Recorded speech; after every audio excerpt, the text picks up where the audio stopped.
What up, what up, what up, y'all? Let me talk to y'all for a minute. Welcome back to the accent of me. I am Jock.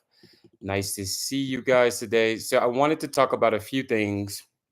One being that I'm just excited about some new things. So, as you guys can see, my experience, what I wanted to do first, before we get into the things, I wanted to go into um, a lot of different series because I've met a lot of different people from different backgrounds. Of course, I'm going to add different subjects for different groups of people, but my first series I wanted to jump into would definitely be some interviews that I have done with a couple of people that are black in the end of the at the end of the day. You know, they may be Moroccan black, Nigerian black, they may be Dominican, they may be Brazilian, but it's all a shared experience. Um, and I often tell myself that I want to show us how much we're together. So the first few couple of interviews that I'm actually going to be doing is my first one is going to be really amazing. A guy that was Iman. He was born in Spain, Moroccan born, but born in Spain all his life. Of course, same color as me. And I want to start listening to the stories because I think, as we'll get to it later in the show today, I wanted to speak to people about their experiences when it comes to Cuban, Dominican, Brazilian, Spanish, American, Nigerian, Ghanaian. I want to speak to these people that are living in different countries so that I think the people in these countries can see how everyone is feeling when it comes to a certain thing. Okay. And I think that needs to be represented in a way that people understand. So I'm going to be putting out a few interviews that I've done, um, just with people that are basically going through the same things. And I think oftentimes there are a couple different layers when it comes to the black experience in different countries. Of course, I will do it. I would have someone interview me for my experience from living in Spain, from living in Mexico. And I actually wanted to talk to you guys about losing yourself in a language. As a person that is very outspoken, very open armed, very I have a lot of personality when I can actually, get my thoughts out. But I wanted to share an experience with everybody with how losing your personality when you're learning a new language, how it did take a toll on me for a long time, and took a toll on people that probably didn't have the patience to teach me or patience to understand what I was trying to say. And then finding that tribe that you're actually able to do so. So, want to give you guys a heads up about some interviews that I'm going to be releasing soon. Once I get the editing done and kind of go back and forth, and we're going to kind of get this taken care of for you guys. Okay.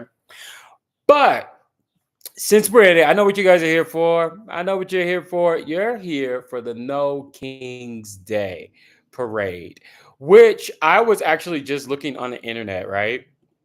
Looking on the internet, I'm like, I wonder if I can find some material. So first, let me show you this. Let me show you this. This is sad. I don't care what anybody says. This is sad. Like, look, there's nobody here, guys. You know, there's nobody at this man's parade. And I think this was more telling about his base than anything. Like, let's be honest.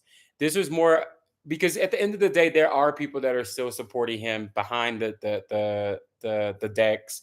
There are a lot of people that are supporting Donald Trump. There are a lot of people that will continue to support Donald Trump. But I think this is more embarrassing when you look at it because he made such a big deal about it. He made such this big thing and spent $40 million of the taxpayers' money to do all of these things to have no outcome. From the military doing missteps to the lack of people there, to the open field, to the sadness on his face, I'm happy this man is getting exactly what he deserves.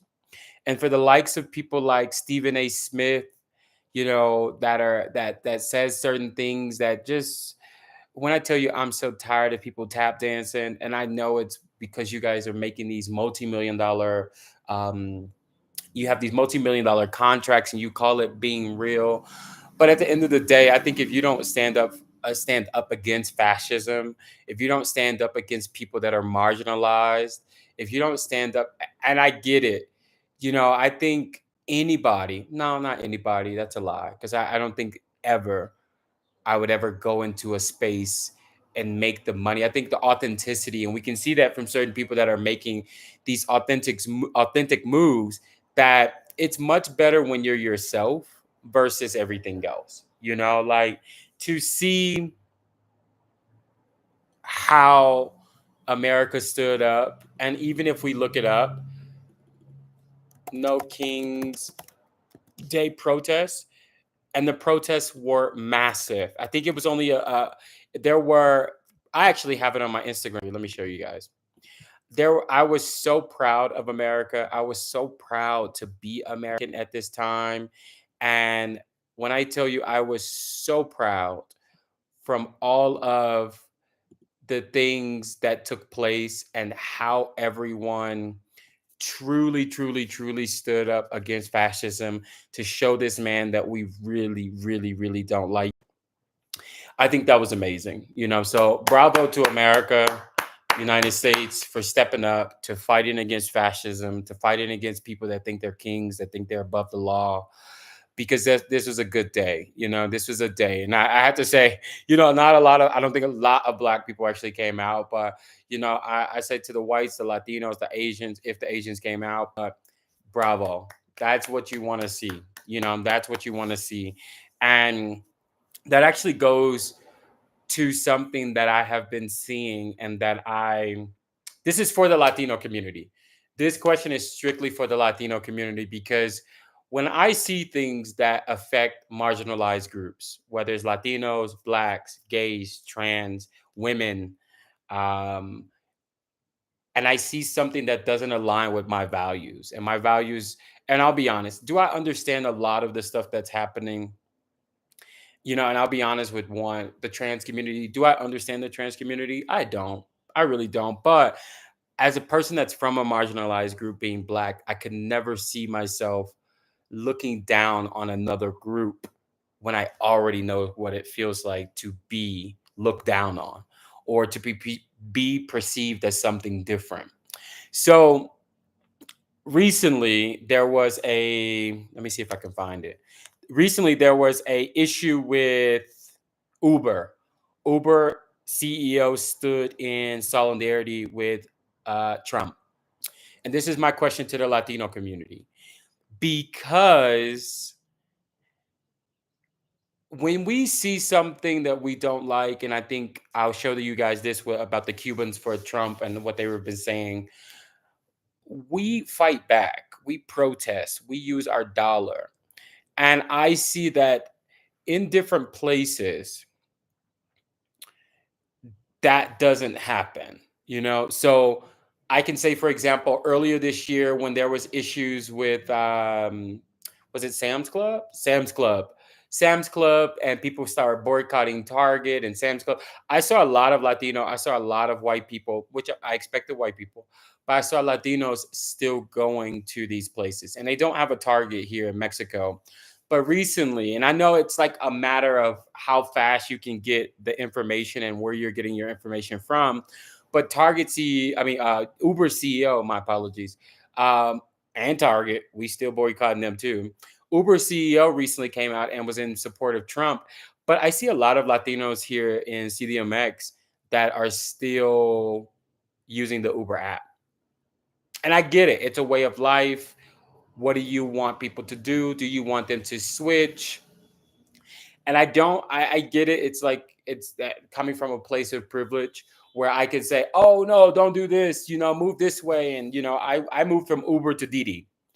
really quick, I deleted my Uber account really fast. I had no problem deleting my Uber account.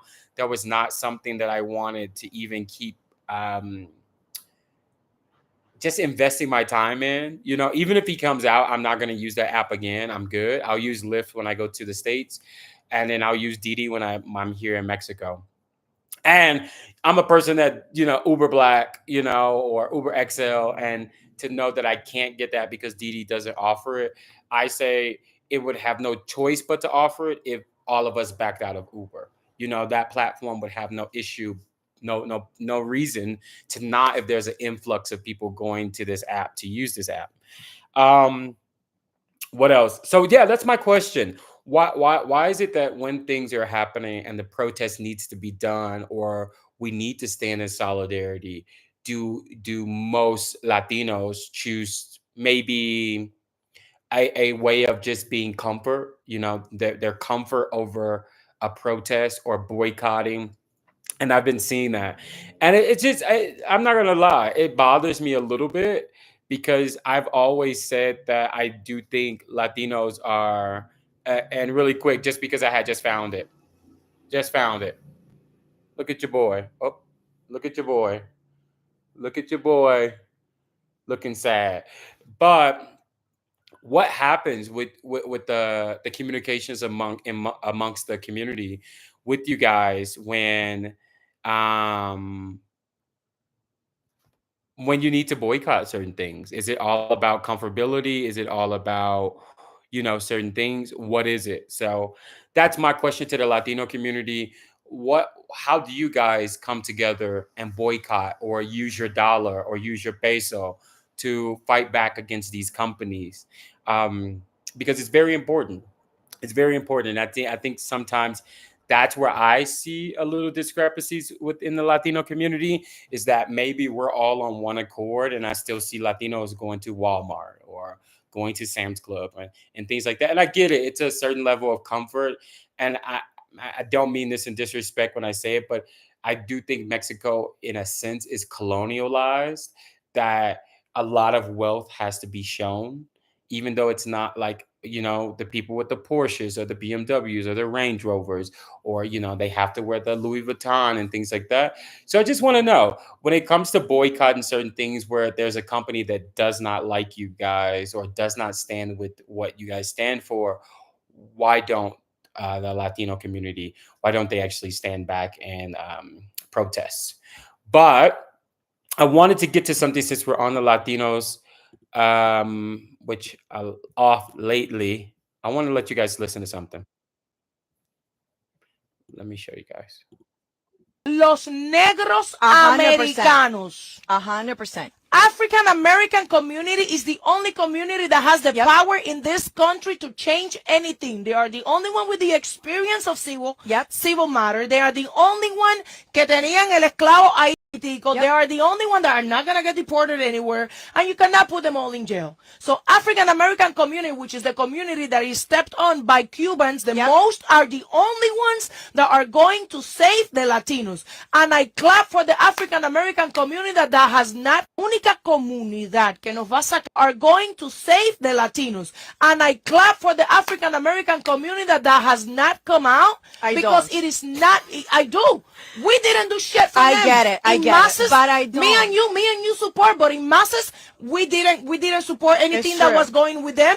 Latinos look at Cubans specifically. I'm not going to talk about any other community because I'm not part of that community, even though I'm a Latina with them. Cubans talk shit about African Americans. Cubans did not support African Americans. Cubans think that they all victimize themselves, that of this, all of that. African Americans are the only ones that are going to save your asses, Latinos. So you better start kissing. If you're going to kiss some ass in this country, you better kiss some black ass. So, I definitely wanted to talk about this because it was very interesting to finally hear what people have thought for so long. Like, to hear them as Cubans say that we do step on Black Americans, we do look down on Black Americans, we do think that Black Americans are victims. and they victimize themselves all the time. I love that she was that forward. Her friend was a little timid, like, oh, I don't know if I actually want to say these things. And I actually support, when I tell you I fully support the way that she stood in it. She stood in it and was like, no, no, no. Let me tell you what's actually taking place. Let me tell you how what's actually going on. Because that's what it was. And the thing is, it's like, I'm so happy when somebody as real as this comes out and just says, hey, this is what the situation is. This is what's taking place, and this is what needs to happen. While we're out here kissing ass, the only group of people that can't be deported is them. The only ones. That's the only reason that the best thing that we should be doing right now is having them, standing with them to fight with us and to protest with us and things like that. But because we don't, because we don't, this is why we're in the predicament that we're in. And I appreciated this. I appreciated this wholeheartedly, because this was something that just needed to be done and needed to be said. And I think she was so real. They both were so real about standing on what Cubans have done. Because I listened to another streamer, Funky Daniva, and Funky Daniva has always said that his experience with Cubans in Miami, Florida is so horrible that he has a little bit of PTSD when it comes to wanting to stand with Latinos. And he's like, I know this is bad, but the way that the Cubans have treated me in Miami, I don't know if I can protest with them. I don't know if I can stand with them. And I think hearing her say this is what we have done as a community. This is who we are as a community. We think that we think African Americans victimize themselves and that they just complain about everything, when in actuality, you're now feeling what we feel. So I think that's the issue. That's what we want people to understand is it's not about trying to be a victim or anything. It's saying, look what's happening to us. It's going to happen to you. And a lot of people have said it over and over again. Don't you feel that it's going to happen to you after they come for us? Black people know that. Black people understand that. They understand that after they get done with the Latinos, they're going to try another way of trying to get to African Americans. But we're letting Cubans and Dominicans and Puerto Ricans and Colombians know we are in this together. Like, it's not about that. It's not about somebody victimizing themselves or somebody wanting to make you guys feel that you're black. We're saying that you are to them. We're saying we look at you. Oh, he's Puerto Rican, my Puerto Rican friend. That's my Mexican friend. That's my Dominican friend. We look at you guys as people of color. We don't always look at you as black, but we're saying the way that white people look at you in America, they look at you as black. They don't look at you as anything other than black people. So what we're trying to say is, hey, how can we get to a point where we can actually have the same situations done, and we can have you guys vote the way we vote? Not because we want you guys to side with us, because it's as simple as this. We've been through this. We understand. We used to want the approval for them. We used to want to be in the same rooms as them and to think that they were going to be the savior for us until they proved us wrong. When they proved us wrong, that's when we said, oh, boom, we got to do something different.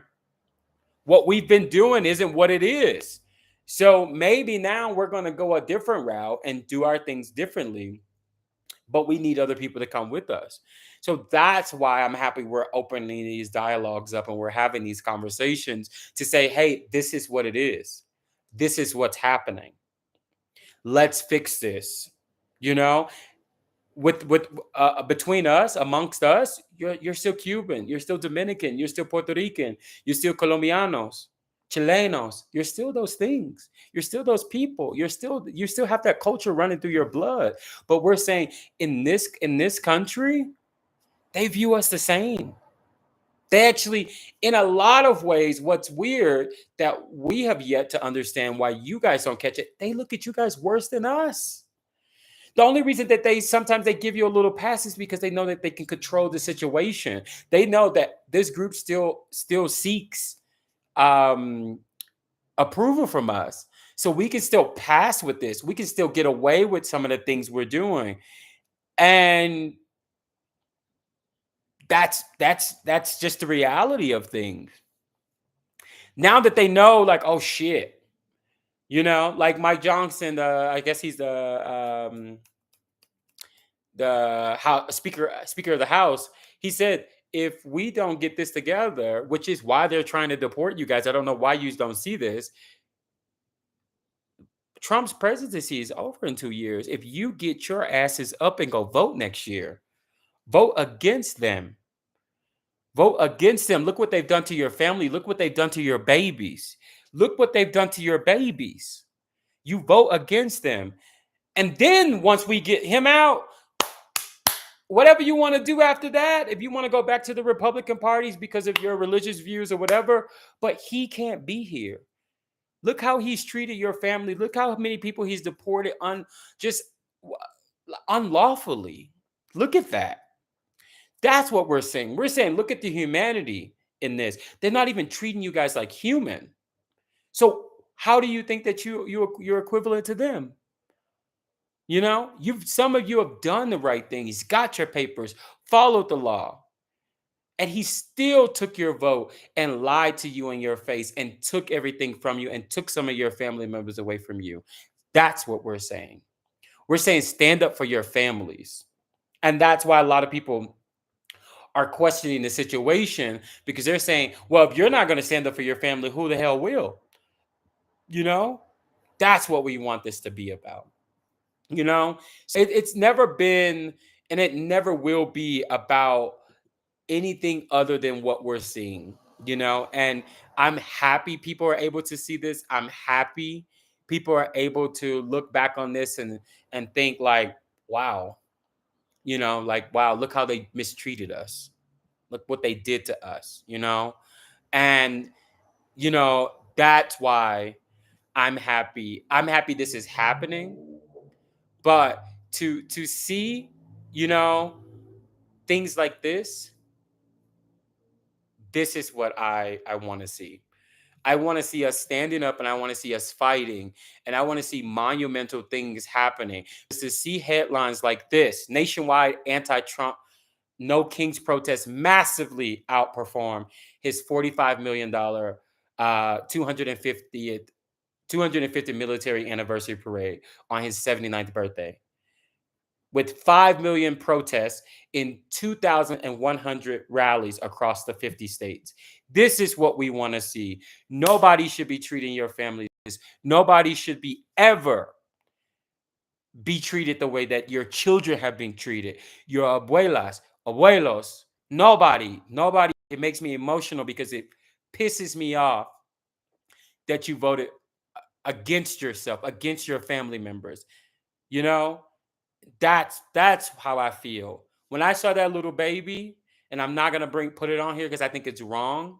When I saw that baby representing himself, I was so mad at the Latino community. I was so pissed off.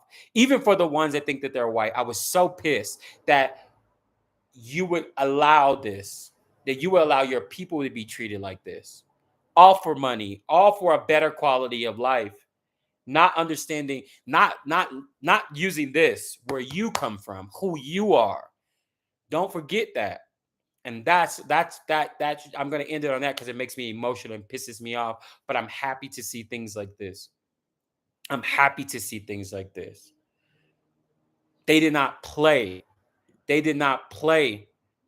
And I wish we could have did one, you know, in here in Mexico City. Look at this. This is what needs ashes in the country. This made me proud to be American. This made me proud to know that people stood up against this. You know, look at this. This is nobody cared about this. Nobody. John Fetterman is trash, by the way. I'm not even going to get into that. He's trash. Like, what a great parade. And yeah, the fact that you tried to like play it on your birthday. Look at this. Zoom out. Please give me the zoom out. Thank you. Give me the zoom out. Yes. Give me the zoom out. Yeah. Nowhere near 200,000, like he said. Nowhere near. No, that whole field would be packed. But this is what happens when you play. You know? You know? They're lying. It was only 20,000 people. 20,000. This was so beautiful. Let's show you who run this country. You don't run this country. There is no king in this country. Thank you. And I loved it. I loved everything about it. All the protests, all of them. And this is what it should be. This is how you fight against fascism. And to be honest, for the last 7 years of my life, I haven't been proud to be American. With Biden, I was actually cool. But just with the racism and things like that, this was a day where I felt like I'm proud to be American.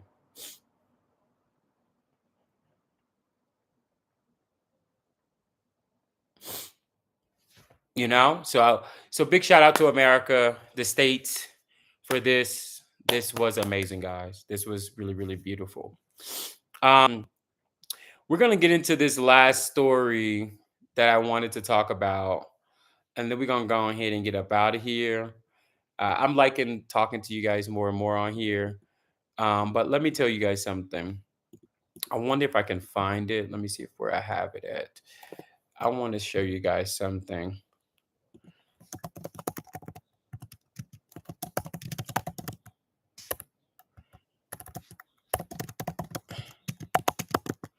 This right here. Let me see if I got it.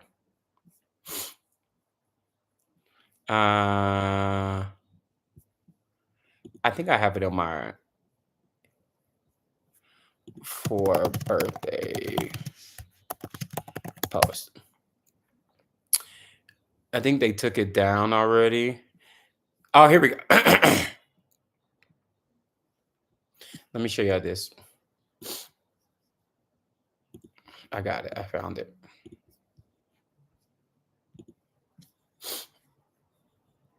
Okay. So, let me show you guys this. Because this is nothing new. This is nothing new. I can show you my block list right now. Let me tell you guys something.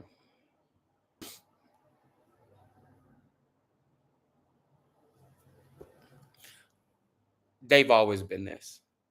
I literally blocked them many years ago, maybe 4 or 5 years ago. And when I tell you, this is the most toxic gossip site that I've ever seen. They never post anything that is worth it. They never post anything that's like fundamentally helpful to the community. And I'll say this, and I'm not a conspiracy theorist, but I wouldn't be shocked if the Shade Room was ran by white people, even though there's a black face to it. When I tell you they took this down because they have to be MAGA adjacent, as they said, because to post a man that is doing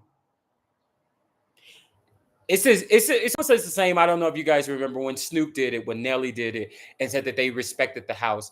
The respect of the house left when this man came in. Now if we could get back to that point, I'm all down for it. But there's no way that I would ever support the White House while he's in office. There's no way that I would ever in a million years even say happy birthday to this man. I would never do that. So for the people that are adjacent and the post, whether it's Latinos, whether it's black people, whether it's gossip sites, whatever, whoever posted his birthday, you don't stand with the rest of us. You don't stand with black people, you don't stand with Latinos, you don't stand with immigrants, you don't stand with women, gays, trans, whatever. You can't. You can't. Because he's a fascist, he's a racist, and I don't care what anybody says. he literally lied to these people in their face and says, "Oh, Trump for Latinos," and then got in office and he deported these people. You know, so this isn't anything new to me. You know, the shade room it been trash. It's not something that I would even think twice about, to be honest. When it comes to the shade room, they are just trash. That's just what it is. Like anybody that's following the shade room at this point, I just think that you are something's wrong. I won't go. I won't go there. I won't go there. But I wanted to end on a light note, and then we're gonna get out of here. And I'm gonna tell you something sound about right. Something about white, not a right. Look at this, y'all. Look, listen to this. Listen to this. Listen to this. I just want y'all to listen to this. Listen to this, because you can't tell me that anybody else got away with this. I call, you can do that. Yeah, I want your teacher. Oh my God! We leave you tonight with a simple yet effective little grift from a category I call, you can do that. A Florida man named Tyron Alexander was just convicted of conning 4 separate airlines out of more than 100 free flights over a 6-year period. He did not pay a nickel or a credit card point or a frequent flyer mile for any of those flights.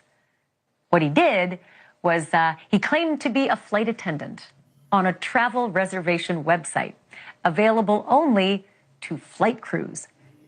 How did he know what to do and how to do it?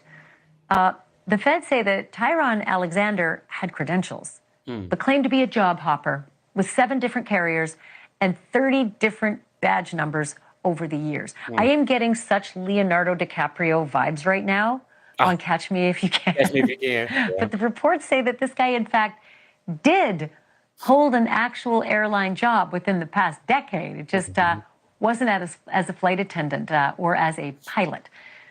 Don't know what it was, but he must have known some kind of industry secret to get to that website and make the credentials and all the rest.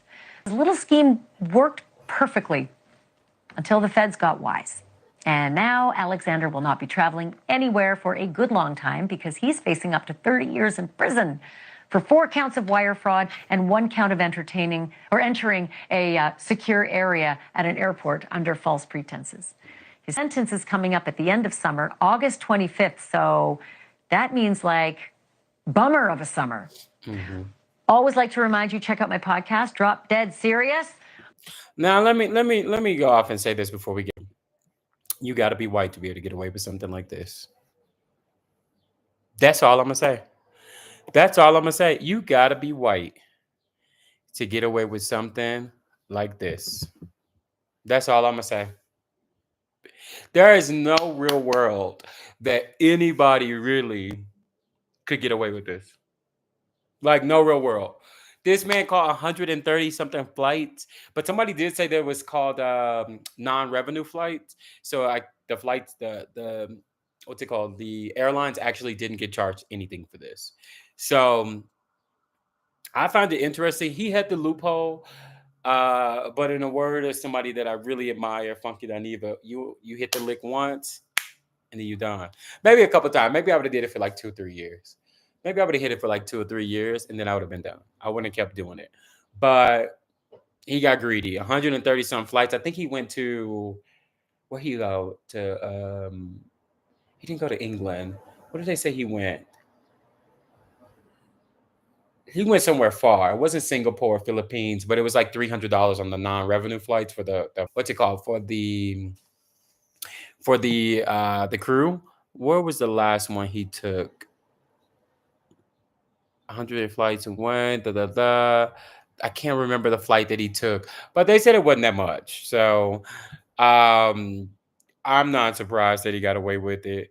But who am I? Who am I? So that's today's show, guys. I just wanted to touch on some topics because I didn't do a show yesterday. Thank you guys for all. Please drop a comment down. I'm loving these lives. This week, we'll be airing one of our first interviews for my experience being Black in different countries. First one will be my experience or mi experiencia de España, Madrid. So it's going to be a good friend of mine that's going to tell us about their experience living in Madrid, and how it actually is going to, how it affected them or how things change for them. So thank you guys as always. I'll see you guys very soon. Nos vemos pronto. Ciao.